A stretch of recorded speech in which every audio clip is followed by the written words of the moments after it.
When immigration rules hit home, the human cost behind Labour's tough new policy. What do you get when you mix a government's shiny new immigration rules with an 85-year-old Scottish woman armed with a pen and a mountain of righteous indignation?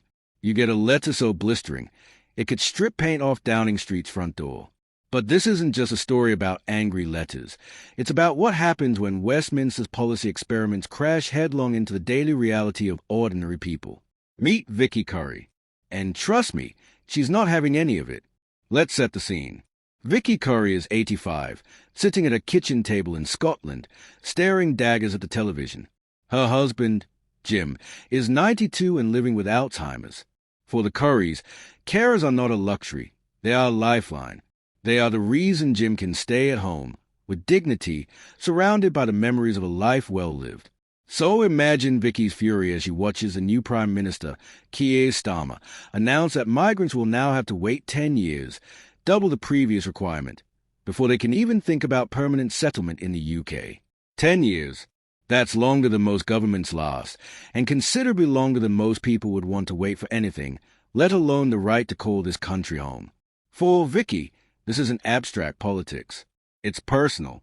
And when government policy threatens to rip away the people who keep her husband alive, she does what any self-respecting Scot would do. She writes a letter. Not a polite one. Either a scathing, paint-peeling missive that calls out the absurdity of a policy apparently designed by people who have never set foot in a care home. Let's not sugarcoat this. Scotland's care sector is in crisis. It's more dependent on international workers than England is on complaining about the weather. These are the people who do the hard, unglamorous, and emotionally draining work, wiping bottoms, dispensing medication, offering a kind word or a gentle hand to the most vulnerable among us. And yet, the government's response is to make it even harder for these vital workers to stay. Imagine hiring someone to fix your leaky roof, then telling them they can't use a ladder for 10 years. That's the logic of the new policy. It's madness, dressed up as common sense. The numbers are stark. Without international workers, the care sector collapses. It's not a question of if, it's a matter of when.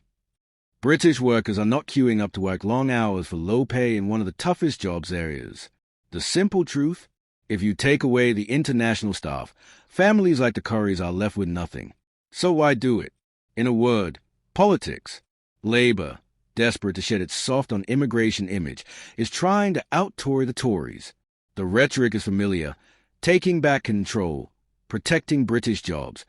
But the reality is a policy so disconnected from real life that it's almost laughable. Almost. Vicky Curry's letter cuts through the nonsense. She's not interested in slogans or sound bites. She wants answers. How can a government rely so heavily on international workers while making their lives so unbearably difficult? It's political cognitive dissonance at its finest.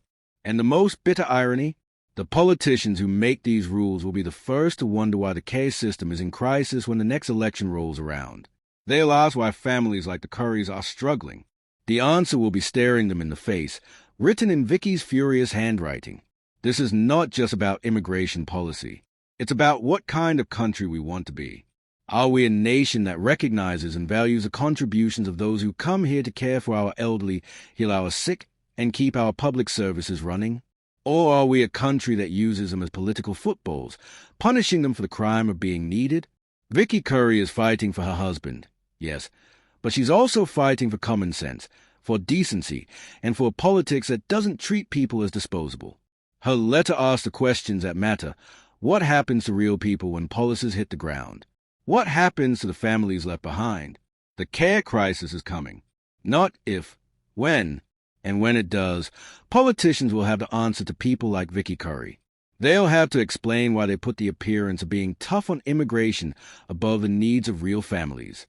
Vicky's letter is a wake-up call. It reminds us that the people most affected by these policies aren't abstract statistics. They're our neighbors, our friends, our grandparents. When the political elite forget that, it's up to the rest of us to remind them.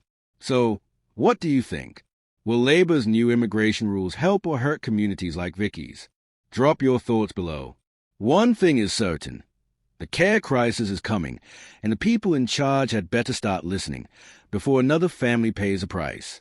Stay tuned, stay angry, and keep holding the powerful to account.